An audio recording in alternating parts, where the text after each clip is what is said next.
Welcome back. I have Laird Barron again. We're on the second segment or episode where we're going to talk about his writing influences, etc. We spent a lot of time talking about that in the last episode. Today, we're going to focus a little bit more on the general mythos that he's put together over time. I think Laird, the best way to do this is let's start with kind of the old leech mythos. Like, what is it, and then how does it tie into your overall universe? And if I think in prior interviews you've mentioned kind of two separate overlapping universes, but let's start with old leech and then kind of wend our way into that. Sure. And I kind of want to tightrope walk it just because there's stuff that is pretty obvious either through the reading or through things that I have said publicly. But there's also a certain aura of mystery that I'd like to preserve for people that have their own views. Because I actually think that's extremely legitimate. When you have something nebulous or amorphous, including like, say, the ending of The Sopranos, you've got the camp that, the main character died, and the other camp, oh no, we don't know, just going to black doesn't mean anything. I think both, no matter what Chase's view of it is, I still think that there's legitimate for people to disagree. So, because somebody asked me that, they said, the story ends and I think it means this. And I'm privately thinking, nope, that's not what it meant. Oh, an even bigger mystery for me in that series is what happened to the Chechen. He died. He was like under a stump nearby, and they're a couple of goobs and they walked right past him. There you go. There's your cynicism. Laird Barron cynicism. Either or maybe he's living in Cheshire now. He had a bag of money hidden in the woods, and he just, he hopped on an underground kind of transport system, and he's back home and telling them stories. But I think he's dead. Yeah. Okay, but sorry, I didn't mean to interrupt you. No, but so when we talk about it, I like to talk about it, but probably more in general terms, just because I don't want to be the authority on it in such an authoritarian way. But I can talk about kind of how it came about. It came about was sort of there's a couple ways you can go about being probably any kind of a writer, right? That writes in a tradition. And we're all writing in traditions no matter what we do, but genre, of course, really codifies certain things. You're writing in the Hamet tradition, or you're hard boiled, or maybe these days there's this literary kind of like procedural thing going on.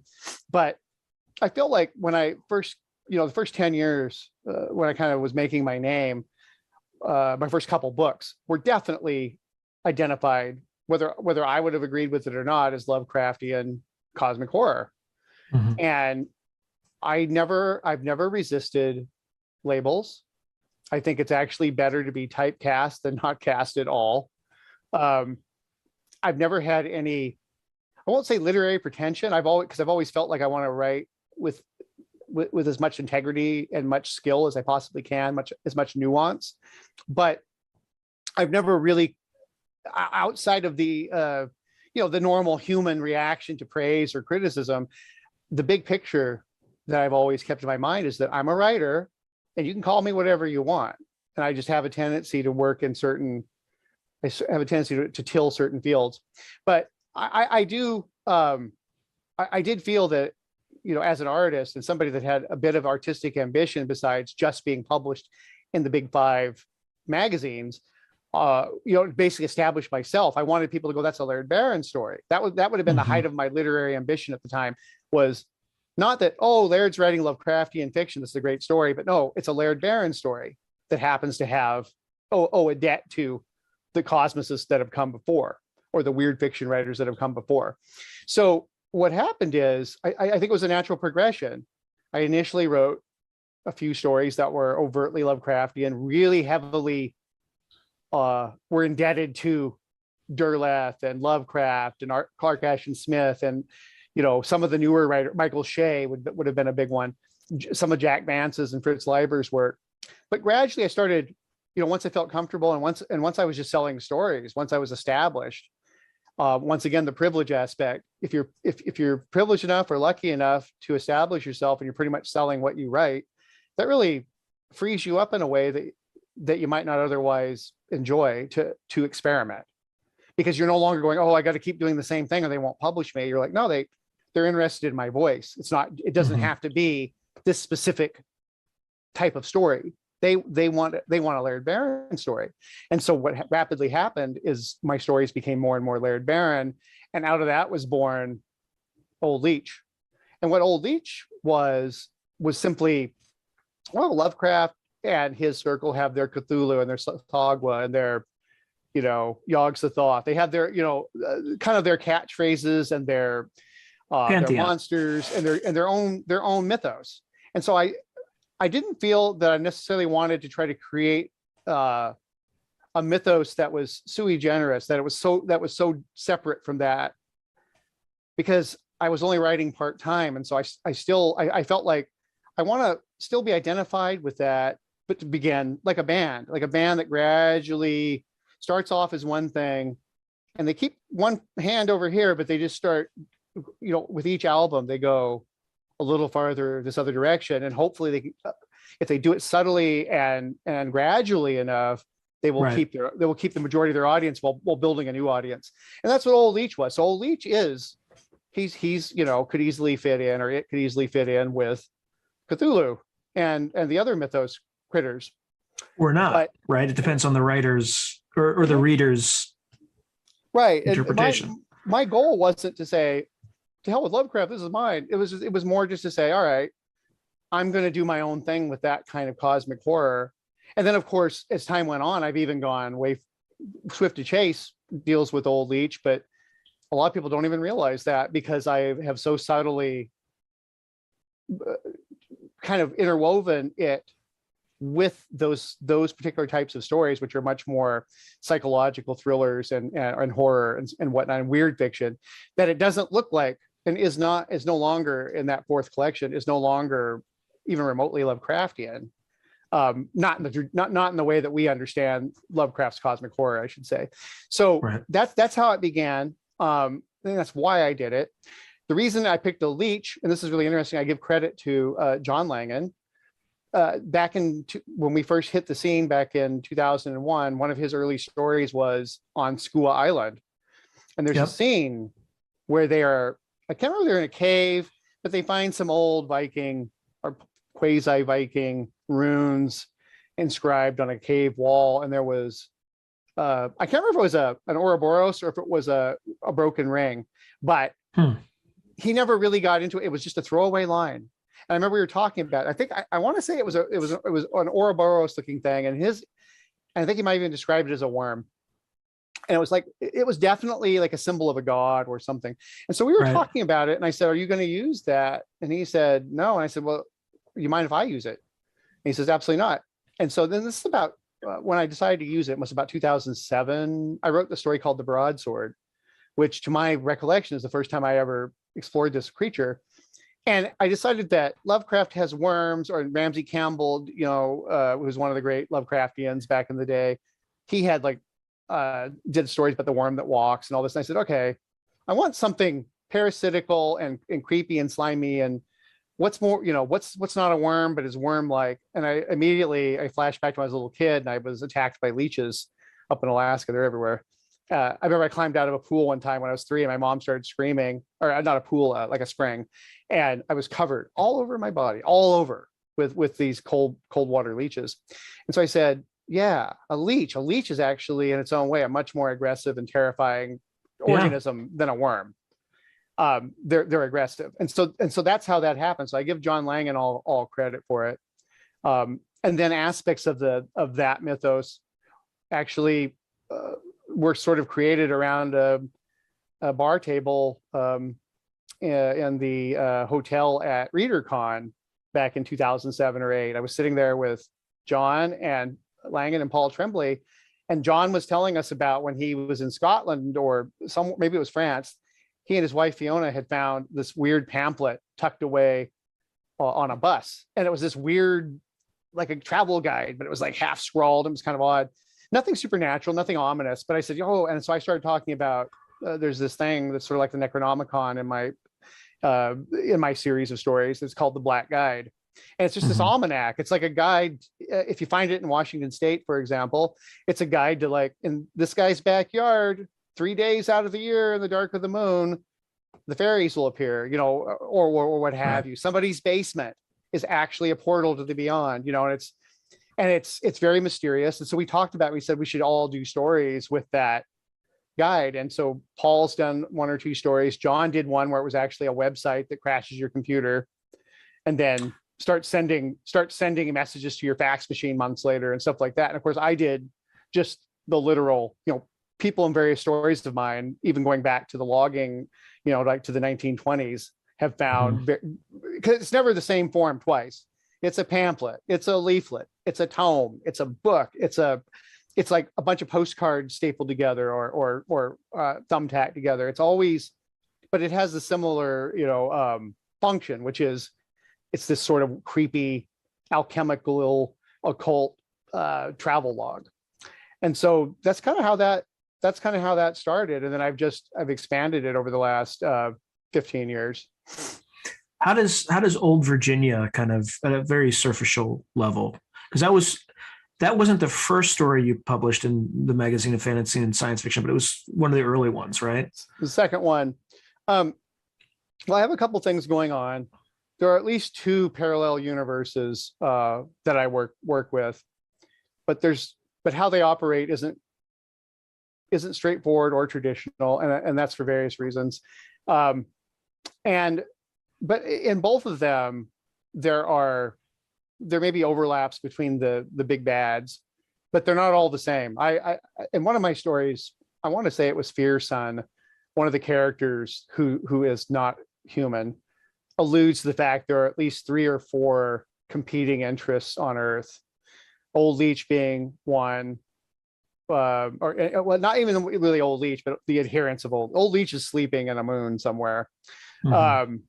It crawls out of the moon every now and then, whichever moon that is. It's the cultist and this alien race that worships him that we actually interact with to our detriment.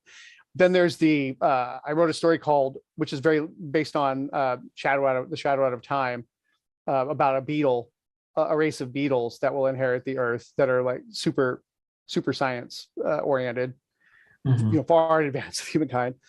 And that would be another group or another faction. And then the third faction that was mentioned, there's a character called Tom Mandibole that has appeared in multiple stories. Who may be in a story I'm familiar with.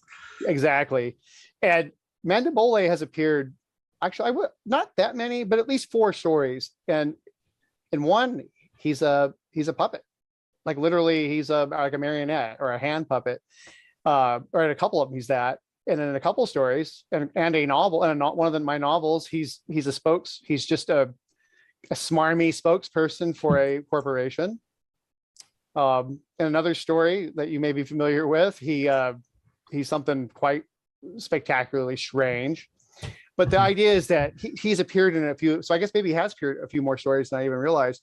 But he's always he has different. It's always the same thing, but he does have different manifestations.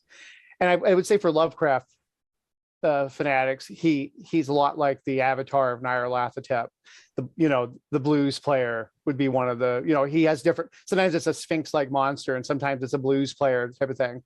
And he represents the third faction, which in at least one story was alluded to be essentially like a Azathothean, this monstrous, maybe even an idiot god that exists just beyond our reality, like in another plane. It's kind of frozen there, but there's like a little pinhole, and Mandibole is sort of like almost his little Jesus avatar. He's here doing his bidding because the rest of it can't come through. So those are, those are 3 elements. And of course, in the story that you mentioned, Old Virginia, there's an antagonist that allegedly exists under at least 1 or 2 mountain ranges, but it might be the whole continent of the United States, which is the Father Mother, which in biblical times was referred to as Belphegor, Balpeor. It's this sort of amorphous creature that sends forth agents to do its bidding.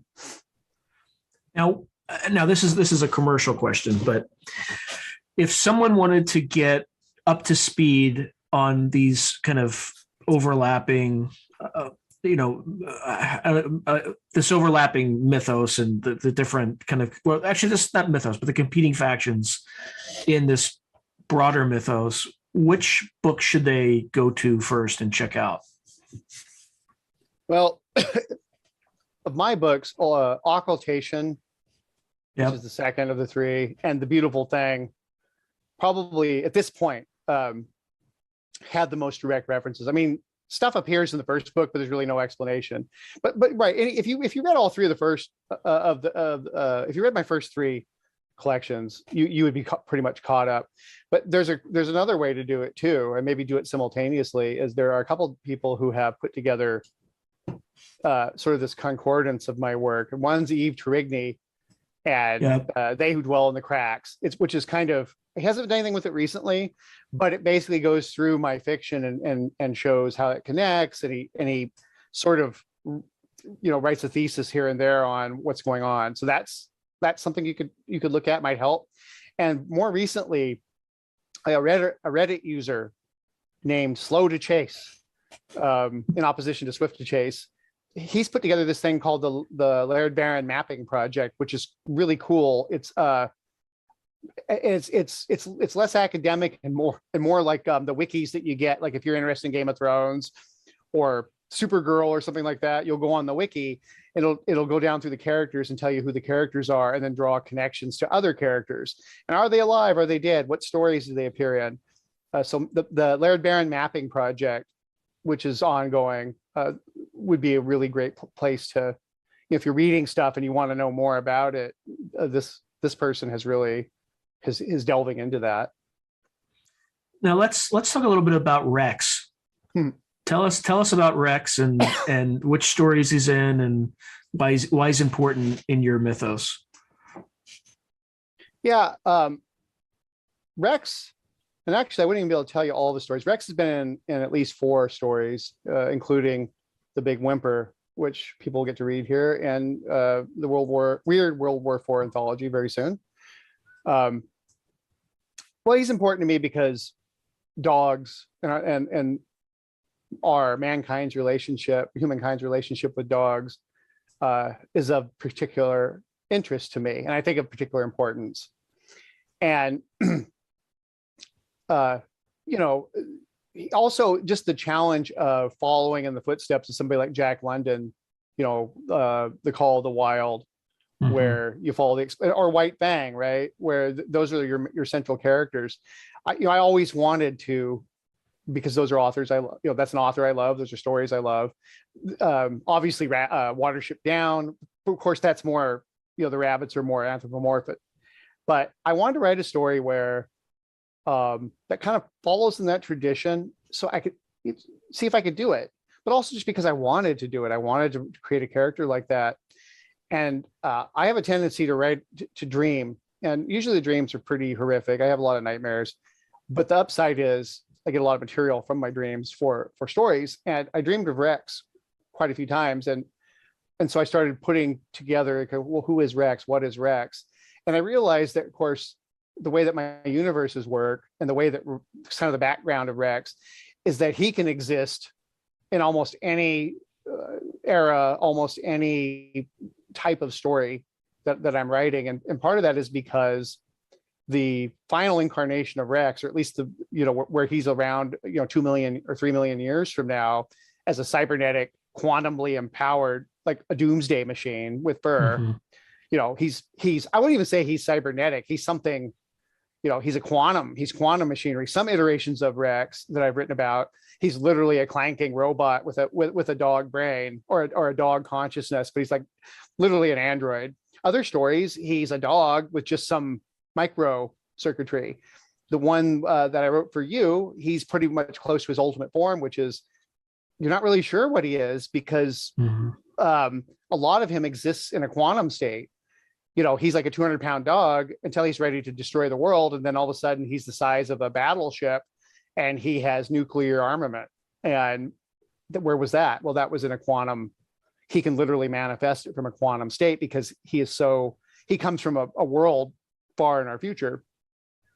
Plus, there's other elements that don't even come up in that story. There's multiple universes. There's multiple iterations of Rex. So it was just something that I could just play with that endlessly. And these days, I'm writing a bunch of science fiction, or excuse me, they're kind of dark fantasy stories with science fictional elements, and multiple versions of Rex exist within there. And one of them, because it's a fantasy setting, like a very high fantasy setting, he's referred to as the clockwork dog, because it doesn't manifest like the Iron Giant, like a tank with fangs and ears and fur. He manifests as with clockwork machinery.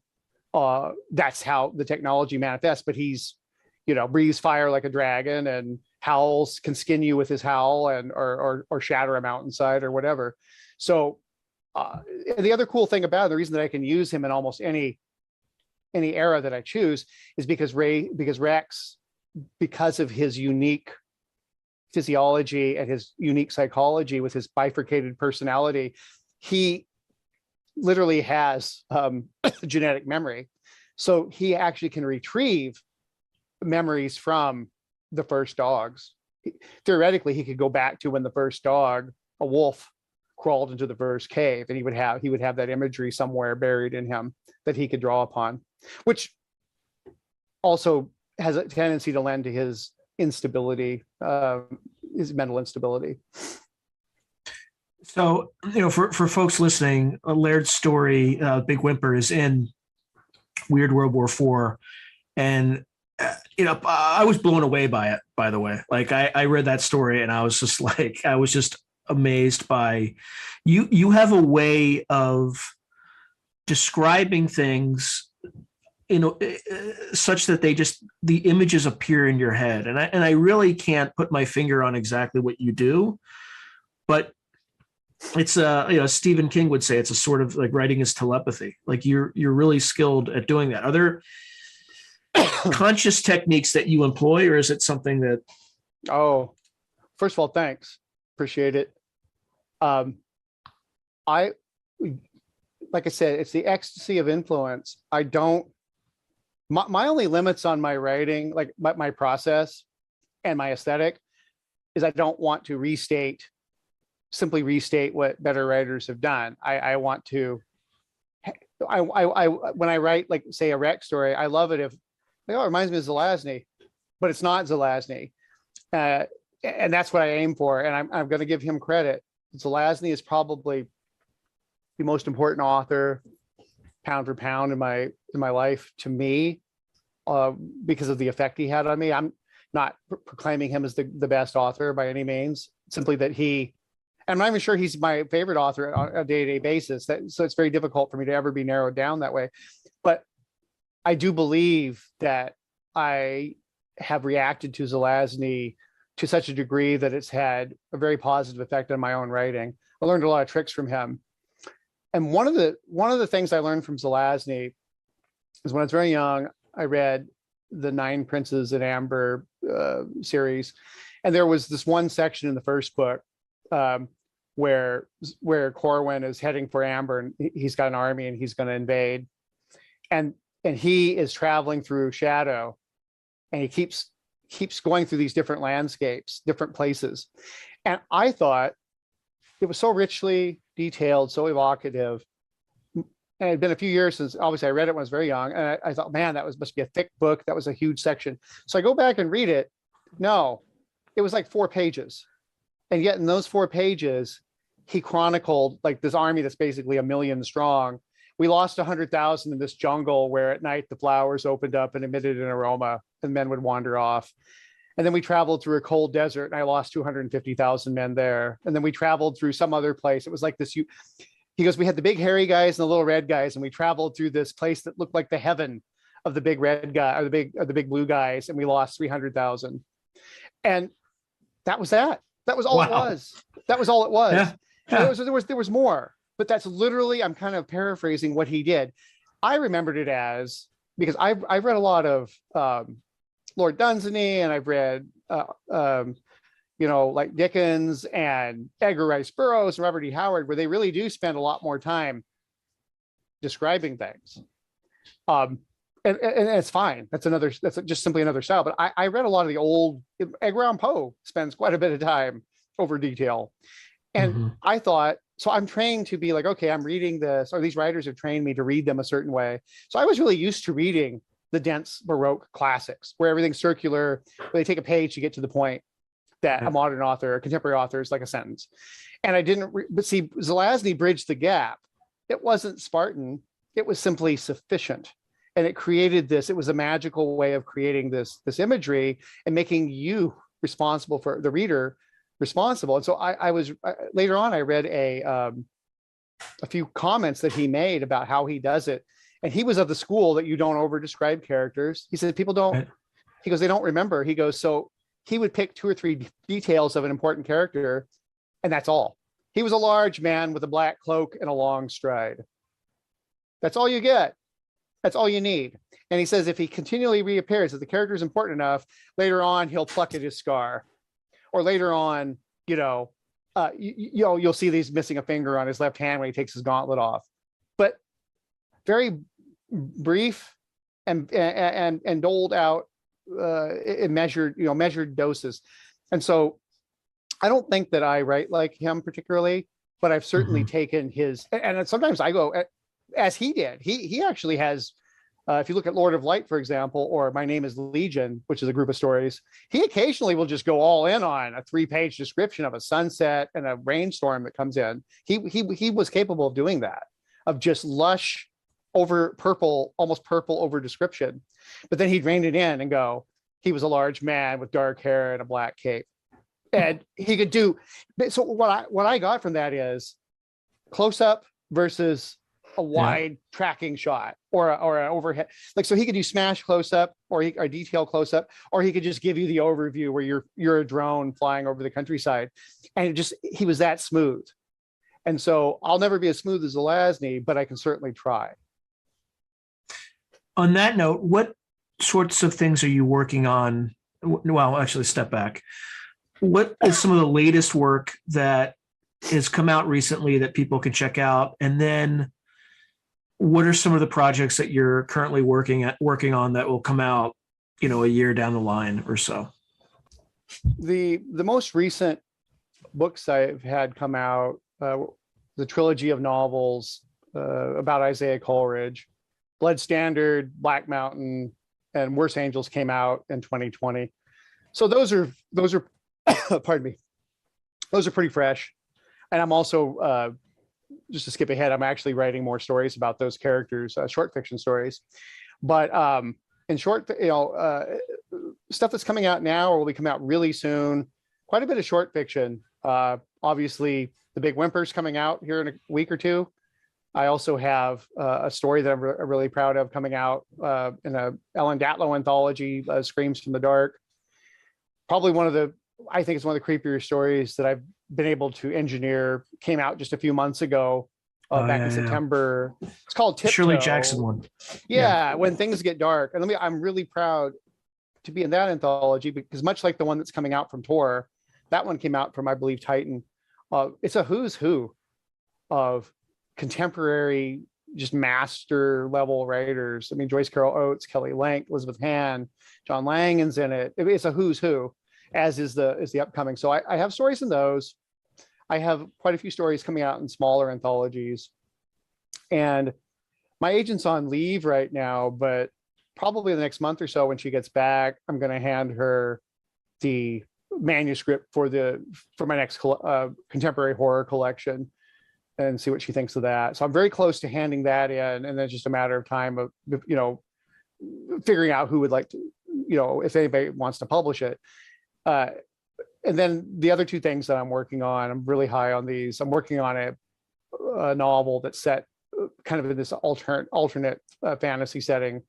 It's called Antiquity. A lot of people are familiar with it if they read the Croning. It's the first chapter of the Croning. It's sort of set in this fairy tale realm that's unlike ours.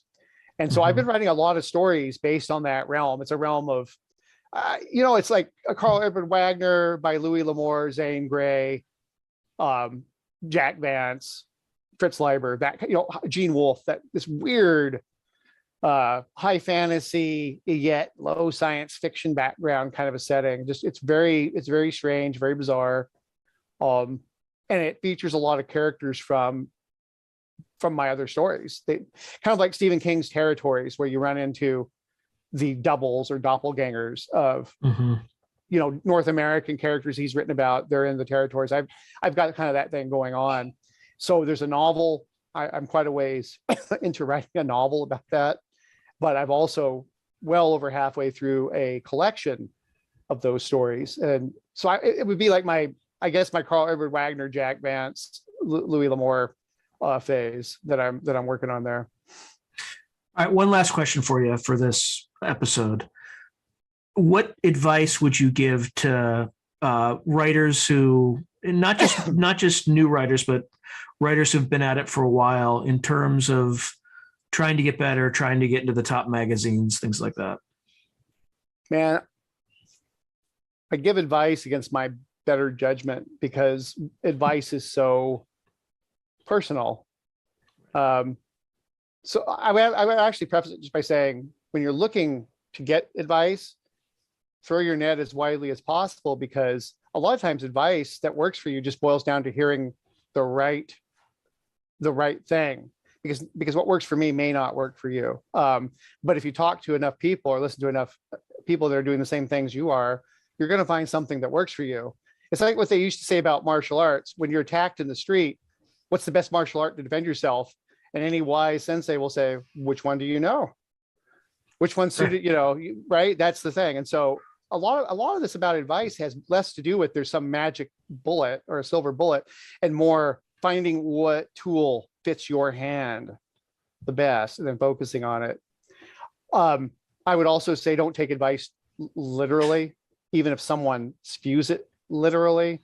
Example, write every day. Well, a lot of people push back on that and complain about that. And I think some of it's legitimate and some of it's whining. But here's the thing. I never took that advice when I heard it as write every day. I took it as, well, if you want to get better at something, practice it as often as you can. Right. Maybe you can practice it 4 hours a day or 8 hours a day because you're in jail and you've got nothing else to do. Maybe you've got 3 kids and 4 jobs and you can only do it 10 minutes in the evening. Joe Lansdale talks about this. He says, there's not some, people get bogged down with thinking you do something all the time. That means that it's not worthwhile unless you attach a certain, like you can't attach value to it unless you cross some threshold. That's a real, I don't want to say uniquely American idea, but it's certainly an American idea. The fatter the book, the better. The more time I do something, the better. Right. Which obviously is bullshit, right? It could be true, but it's bullshit in a blanket sense. So I would say don't always take advice like more in an abstract sense. So like I will say, yeah, the more you write, the better off you are. If that means you can only write a minute a day or a minute every other day or 5 minutes at the end of the week, do it. But I will say this is something for people to keep in mind. In any other profession, like say you wanted to be a skier, nobody says, well, just ski when you want to, you'll be great. They're like, well, what do you want to do with, what's your goal? Just to ski, or do you want to be on the Olympic team, or what is the deal? And they're like, well, I want to ski professionally. They're going to tell you, get some skis, get the best you can, find some hills, and practice as much as you can. So that's all I would say, is that art may be slightly different. You can practice art when you're not sitting at the keyboard. I think I do my best writing when I'm watching something and going, that's not how I would do it. But I would say as much time as you can devote without alienating your family or getting fired, you really, you will be rewarded. And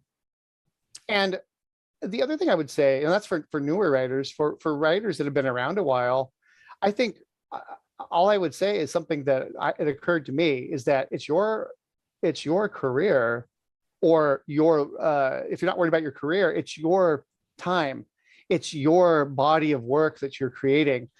You have every say in what in what you write about. I think we get caught up in, well, I can't sell to these 4 magazines that always buy for me because if I try something different. Well, I think you need to give yourself permission, if you want to, like, in other words, if you're not always happy with what you're doing, to do other things, because I have found that failing in other genres or being less successful has only made me stronger in the things that I was already skilled at. All right. Thank you for that advice. And with that, we're going to end the episode. We're going to continue with Laird on the next topic, which we'll reveal in the next episode. Thank you, Laird. Talk to you soon. Thank you.